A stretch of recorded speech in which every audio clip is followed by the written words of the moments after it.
अहो मामा तुम्ही कस काय आले?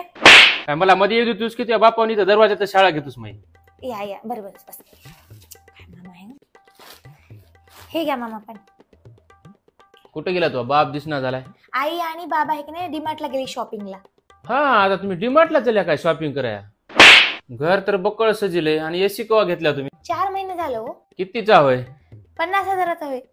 50,000चा? मला का 20 वर्षात 5 ग्रामची अंगठी घ्यायला घडली नाही तुझ्या बापाला आणि आता 50,000ची एसी घेऊन बसालाय का घरामध्ये? बरं ते जाऊ द्या मामा. आत्याबाईची तब्येत कशी आहे? तिचे नुसते टोंगडे तिला उठू देणार झाले तर इथंच वाट लावून देतो पिंट्या संघ करा इलाज इथं तिचा. तुम्हाला काय पैशाची कमी दिसणार झाली एसी लावून बसायला घरात? आम्ही काला करावं इलाज? कोण करेल मग? तुम्ही करणार? तिचा काय हिस्सा आहे की नाही इथं? तुझा बाप कवा इतकी दिवस घरला आला नाही, बहीण मेली की आहे ते बघायला, आणि आता मात्र 4दा चक्रा मारालाय ते वरलाकडं वावर इकायचं काय की आता म्हणालाय बाई सही कर, बाई सही कर. आता बाई कशी सही करते बघतो मी बी, फुकट कशी करतो तिला सही मी. अहो दाजी तुम्ही कवा आल्या?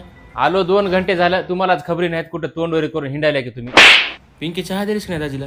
2 घंटे झाले इथे येऊन बसलो, कोणी चहाचं पाणी विचारलं नाही. आता आलास का तू पुडक्याचा मोठा चहा पिऊन जा. मामा चहा तर घेऊन जा की. थांबा की. तू तुझा बापच चहा पित बस. आता वाटला तो तुझ्या आत्यालाच इथं चहा पियाला हे कराय. अहो मामा.